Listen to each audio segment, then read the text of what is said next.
Bueno, aquí tenemos un pequeño resumen de las cuestiones que vamos a tener en cuenta a la hora de reiniciar el anticoagulante y vamos a irlos explicando a continuación. Como podemos ver aquí, lo más importante es la evaluación riesgo-beneficio de reintroducir este anticoagulante. Y después de que un paciente presente un episodio hemorrágico con anticoagulantes orales, como digo, debemos reevaluar y determinar si se justifica la continuación del tratamiento, obviamente siempre basándonos en las guías de práctica clínica y en valores de laboratorio cuantificables, no solo en mediciones subjetivas. Por ejemplo, hay dos posibles afecciones en las que no estaría recomendado reiniciar los ACO, como serían la FA no valvular con un CHA2-VAS de menos de 2 en hombres y menos de 3 en mujeres, y que hubiera sido una indicación temporal de anticoagulación, como en una profilaxis quirúrgica. Hay una serie de factores reversibles que pueden contribuir a la hemorragia y serían los que voy a comentar ahora mismo. Un INR largo en un paciente que toma antivitamina K, una terapia antiplaquetaria concomitante, la insuficiencia renal aguda, el empeoramiento de la insuficiencia renal crónica o interacciones medicamentosas importantes. Todo este tipo de alteraciones puede aumentar los niveles de anticoagulantes orales en sangre y, por tanto, aumentar el efecto deseado. Por otra parte, hay una serie de características del propio sangrado que aumentan el riesgo de hemorragia posteriormente, los cuales serían la ubicación del sangrado, como vemos aquí, si es un ligar crítico o no crítico, la fuente del sangrado, si fue identificada y se trató correctamente, y el mecanismo de sangrado, ya sea puede ser traumático o espontáneo, y se plantea si con alguna intervención quirúrgica o no posteriormente de este sangrado y de esta reintroducción de los ACO. Por otra parte, es importante también decidir el momento óptimo para reiniciar la anticoagulación, y debe ser una decisión consensuada, siempre multidisciplinar, en el que entren todos los especialistas que están tratando al paciente en concreto y la patología en común. Y el objetivo siempre es prevenir los efectos trombóticos y minimizar la aparición de nuevas hemorragias. Por otro lado, para reiniciar la anticoagulación, debe reiniciarse primero de forma profiláctica, con un seguimiento bastante estrecho, sobre todo en pacientes de alto riesgo trombótico. En pacientes con alto riesgo de resangrado y alto riesgo trombótico se puede plantear el inicio de la anticoagulación con heparina no fraccionada, ya que como tiene una vida media muy cortita y disponemos de un agente de reversión, que es el sulfato de protamina, pues el que podríamos reiniciar en pacientes de estas características. Después, cuando hay alto riesgo de hemorragia, ya sea con contraindicación absoluta o relativa para reiniciar la anticoagulación y, aparte del alto riesgo hemorrágico, alto riesgo trombótico,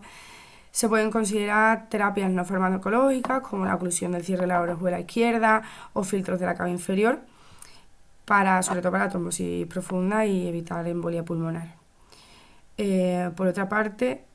podríamos cambiar a un ACO alternativo, a un NACO.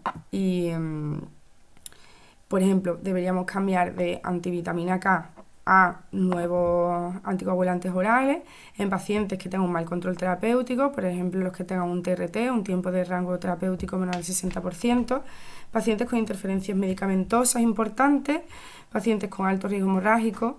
excepto el reinicio de la anticoagulación. Como hemos dicho, debemos individualizar el riesgo tromboembólico y el riesgo de hemorragia, y en función del origen de la hemorragia podríamos esperar unos diferentes periodos según el riesgo que suponen a posteriori una nueva hemorragia. En el caso de la hemorragia de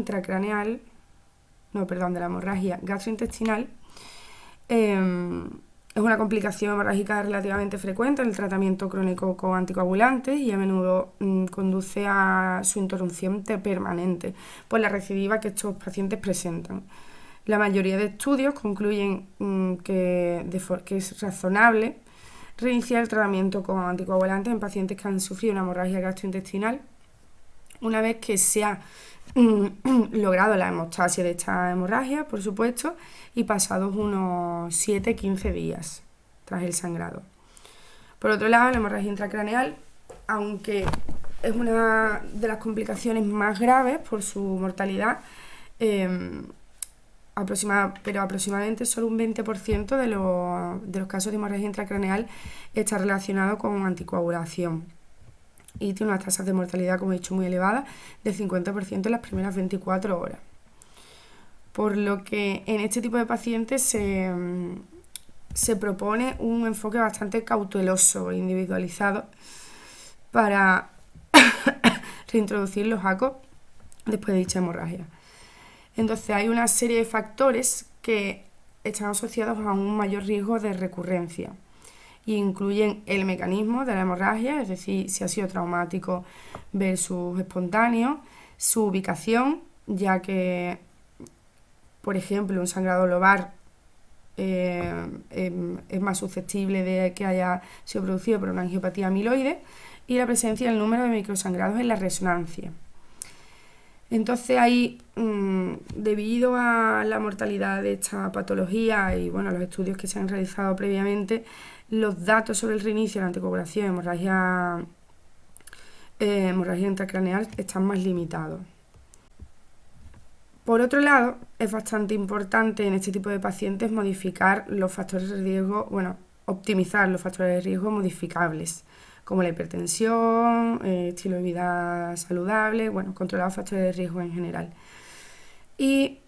por otra parte, las hemorragias intracraneales, lobares, secundarias a angiopatía y los hematomas sudorales espontáneos tienen un riesgo especialmente alto de resangrado. Por otra parte, el reinicio de la anticoagulación en estos casos debe abordarse con extrema precaución y con orientación neurológica y neuroquirúrgica, ya que las guías actuales de momento proponen que se evite la anticoagulación en las primeras 4 semanas en pacientes sin válvulas cardíacas mecánicas. Por otra parte, el reinicio de la anticoagulación después de una cirugía o procedimiento quirúrgico. Estos procedimientos quirúrgicos conllevan un bajo riesgo de hemorragia por los procedimientos normalmente, y es probable que se pueda reiniciar la anticoagulación en las 24 horas después del procedimiento. Pero si el riesgo de la hemorragia posterior es superior, es mayor, la anticoagulación podría retrasarse a las 48-72 horas después de la intervención. En los pacientes que reinician la terapia con fármacos antivitamina K, se puede considerar la anticoagulación puente con anticoagulantes parenterales, una vez, como siempre, que se haya logrado la hemostasia. Y hay estudios que apuntan que el uso de la llamada anticoagulación puente después de la suspensión temporal de los procedimientos o cirugía se asocia a un mayor riesgo de hemorragia, sin disminución de los eventos trombóticos, y siempre en la fibrilación auricular no valvular. Entonces, si se va a reiniciar la anticoagulación con anticoagulante directo después del procedimiento, no se va a usar anticoagulación puente. Por otra parte, hay que destacar el caso de la cirugía o procedimientos realizados para controlar un sangrado,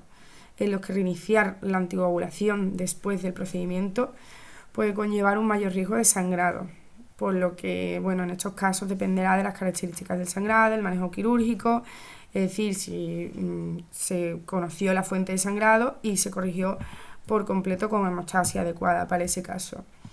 En los casos en los que la hemorragia no se controló mediante el procedimiento aplicado o no se identificase el foco sangrante, debe individualizarse la decisión de reintroducir la anticoagulación, porque podemos producir un sangrado mayor posteriormente. Por aquí hemos añadido un caso clínico